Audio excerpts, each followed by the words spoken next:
ધોરણ 11 માં 8મું ચેપ્ટર આપણું બુરાઈના દ્વાર પરથી એનો ભાગ બીજો આજે શરૂ કરીએ છીએ, બરાબર। આગલા ભાગ 1 માં આપણે જોયું કે જમન અને જંબુ છે એ પોતાનું ગામ છોડી ચીબડા વેચવા માટે એ બીજા ગામમાં આવે છે, પર ગામ આવે છે।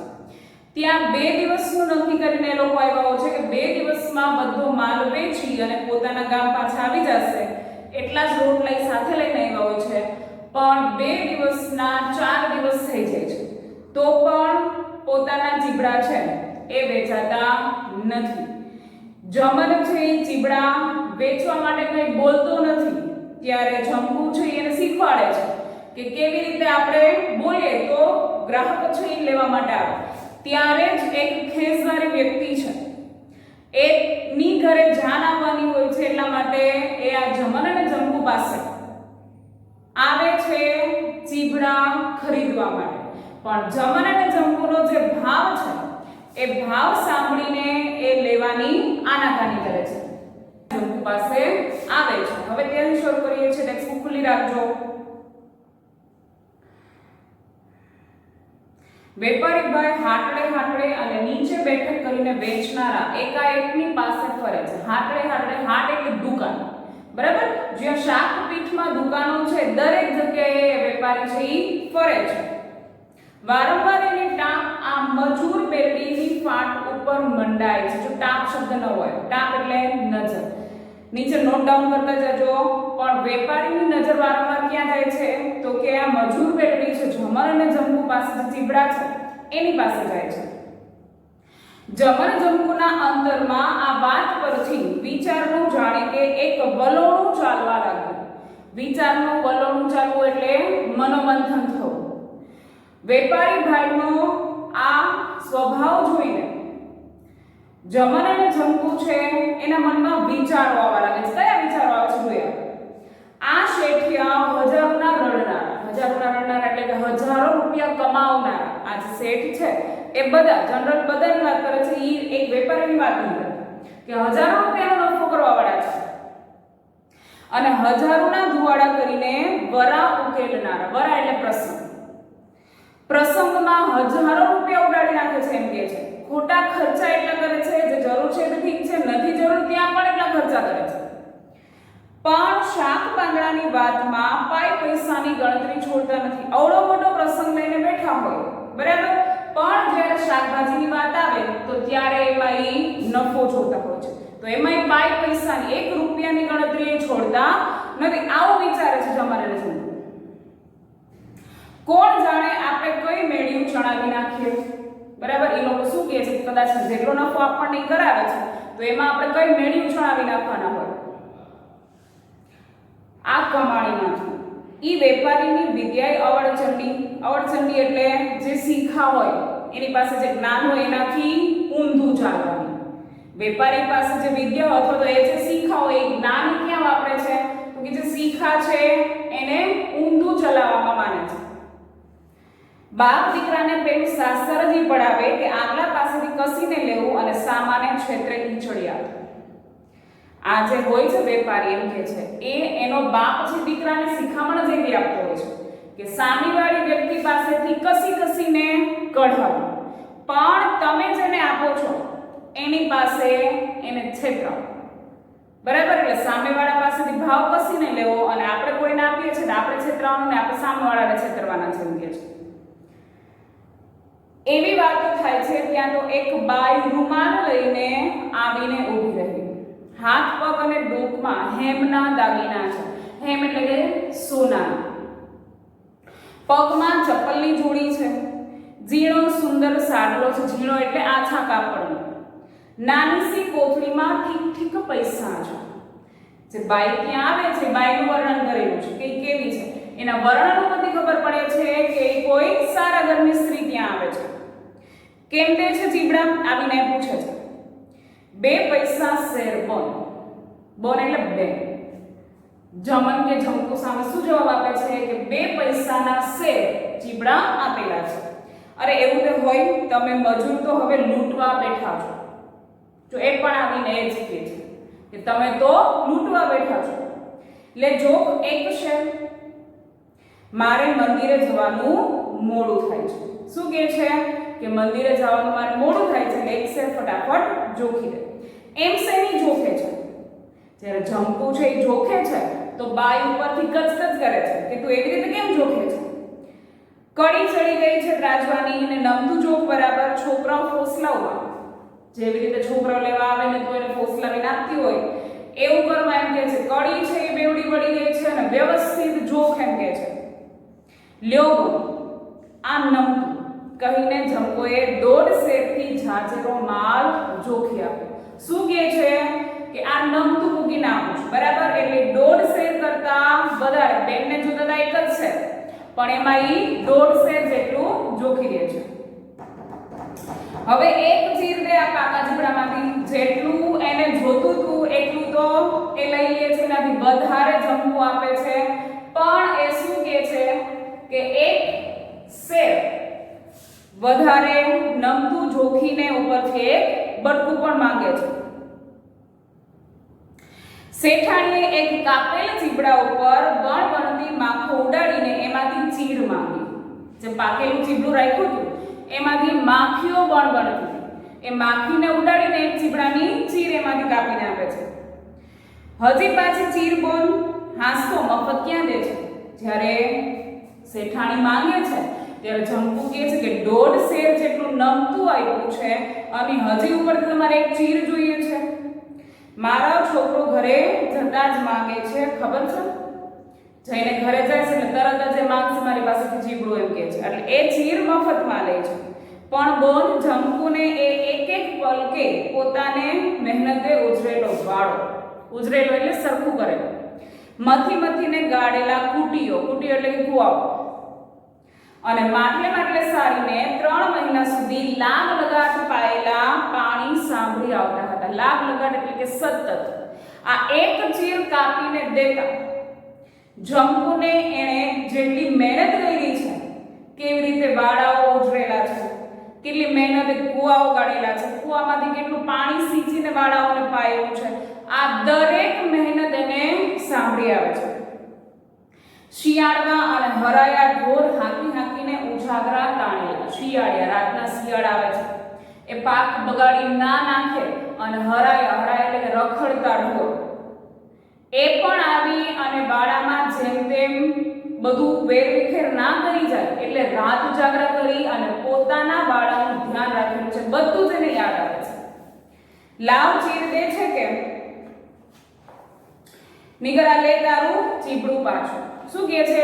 તું ચીર આપે છે ને તારા ચીબડા લે, તારી પાસેથી માલ લેવો નથી. ચીર દેવી પડે કેમ જાણે કલેજામાંથી ચીર કાપીને આપવી પડે છે એવું દર્દ એના અંતઃકરણમાં થયું.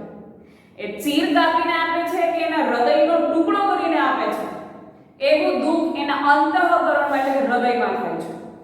આવા જીવ સે થઈ જતા હશે આ પૈસાવાળાના. સે એટલે કે કેમ? જંપુ વિચારે છે કે આ પૈસાવાળાના આવા ટૂંકા જીવ કેમ થઈ જતા હશે, માટે જ આપણે નિર્ધન રહ્યા સારા. નિર્ધન એટલે કે પૈસા વગરના. આપણી પાસે બહુ પૈસા નથી તો સારું છે એમ કે છે, આપણે ભલે નિર્ધન રહ્યા પણ આપણે સારા છીએ. ના મને તો દાજ ચડે છે કોક વાર. હવે બે દંપતી વાત કરે છે, પતિ પત્ની વાત કરે છે કે ક્યારેક એવો વિચાર આવે છે કે આપણે સારા છીએ. દાજ ન ચડાવે, દાજ એટલે કે ગુસ્સો આવે છે મને ક્યારેક એમ કહે છે. પારકો પરદેશ છે, આપણે બી આ મજૂર કાંઈક થાય તો સિપાહીને આપણા જ વાતની ગંધ આવે. બરાબર? જમન છે એને સમજાવે છે જંપુને કે આપણે ગુસ્સો ના કરીએ. કદાચ ને કોઈ સિપાઈ પોલીસ વાળા આવી જાય અને કાંઈ આપણે માથાકૂટ કરી હોય ને સાંભળી જાય તો આપણે બીજા દેશમાં આવેલા છે એ આપણો જ વાક કાઢશે. તેટલામાં તો પીયુ પેલી પરદેશમાં આવજો નું છેલ્લામાં છેલ્લું નવું લોકપ્રિય નાટક ગીત ગાતો બંગડો પોલીસ આવ્યો અને એક ચીબડું લઈ કશી ચર્ચા માથાકૂટ કે લપછપ કર્યા વગર મલકતી ચાલે ચાલ્યો. મલકતી એટલે કે એમનમ ટહેલતો ડોલતો ચાલ્યો જાય છે. એક પોલીસ વાળો ત્યાં આવે છે ગીત ગાતો કાંઈ પણ જાતની પૂછપરછ વગર ચીબડું લે છે. ચીબડું લઈ અને મલકતી ચાલે ત્યાંથી નીકળી જાય છે. નથી ચીબડાના પૈસા દેતો કે ચીબડું લીધું છે એ વાત પણ એને જણાવતો નથી. જવાન અને જંપુ એકબીજા સામે જોઈ રહ્યા. બાઈ તો ઝેર પી ગઈ હતી. ઝેર પી જવું એટલે કે સહન કરી ગઈ. હજી હમણાં જ વાત થઈ કે આપણે બીજા દેશમાં આવ્યા છીએ, બીજા ગામમાં આવ્યા છીએ. બીજું ગામ એટલે એ લોકો બીજા દેશ એમ બોલે છે, બરાબર? એટલે બીજા ગામમાં આવ્યા છીએ અને જો અહીંયા કંઈ બોલીએ તો આપણો વાક નીકળે એટલે એ સહન કરી જાય છે. હસીને બોલે. આ એક તાલ છે. તાલ એટલે રમત. ઓલી બાઈ વધારાનું ચીબડું લઈ ગઈ, પોલીસ વાળો આવીને એક ચીબડું લઈ, આ એક રમત જ છે એમ કે છે. તને ઓળખે છે? ધણીની આંખોમાં ઠપકો હતો. જમર છે જમકુને પૂછે છે કે આ તને ઓળખે છે? તમારું તે ફટકી ગયું છે કે શું? ફટકી ગયું એટલે કે મગજ ચસકી ગયું છે એમ પૂછે છે જમકુ જમનને કહે છે. 4 પૈસાનો માલ આમ ઉપાડીને હાલતો થાય ને તોય તું દાંત કાઢે છે, કેમ જાણે તારા પિયરનો સગો હોય. 4 પૈસાનો માલ લઈને એમને હાલતો થઈ ગયો, તું કઈ બોલી નહીં તો તારા પિયરનો સગો છે એમ કહે છે, તો તું હજી દાંત કાઢે છે.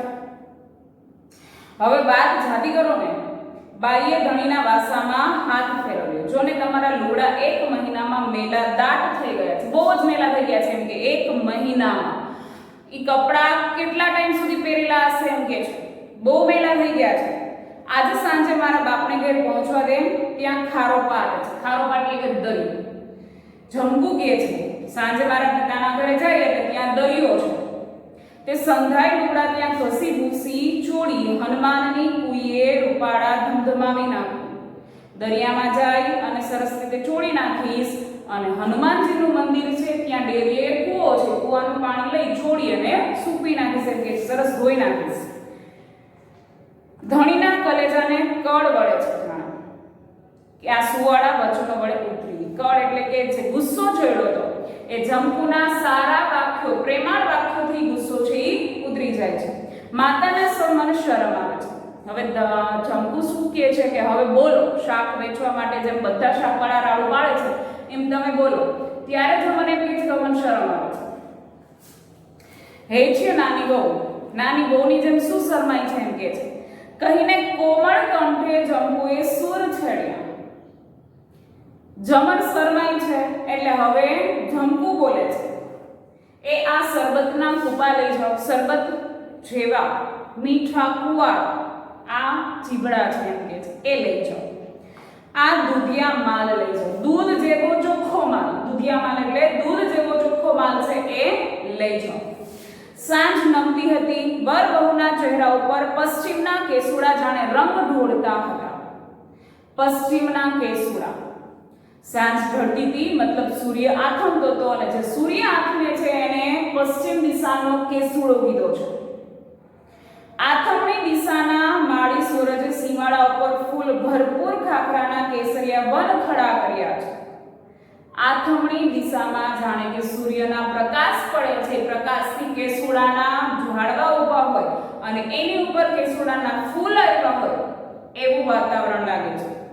વાદળાઓમાં રમતી બગડાઉ છોકરીઓ એ વન ફૂલને વેડતી હતી. વેડતી એટલે ખેરતી.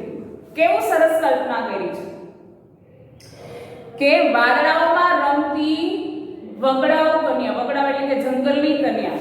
એ જે કેસુડાના ફૂલ સૂરજ વિખેરે છે એ વાદળમાંથી જે કન્યાઓ નીકળે છે અને એ કન્યા છે ફૂલને વીણે છે. સાંજે આપણે જઈએ ત્યારે ચારેય દીના પૈસા તમારી બાગડીના માયલીકોરના એક આટામાં બાંધી દેજો. રસ્તે કાઠીનું ગામ આવે છે. જેટલું આપણે કમાઈએ છીએ એ બધું જ પાઘડીના બોળમાં બાંધીને રાખી દેજો એમ કહે છે. વચ્ચે કાઠીનું ગામ આવે છે, લૂંટી ના લે પૈસા એટલા માટે. પણ એ તો પાઘડીએ નહીં પડાવી લે. રાતા મદ્રાસિયાના પાઘડી કઈ કાઠીએ મૂકી દેશે? શું પાઘડી નહીં લઈને એમ કે છે?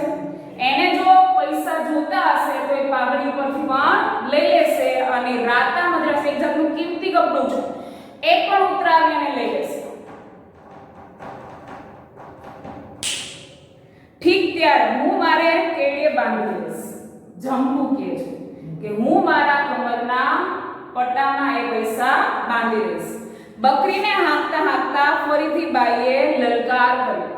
જેમ બકરીને હાંકતા હોય એવી રીતે બાઈ છે ફરી પાછો લલકાર કરે છે કે બોલે છે. એ આ ઘીના ગુડલા લઈ જાઓ.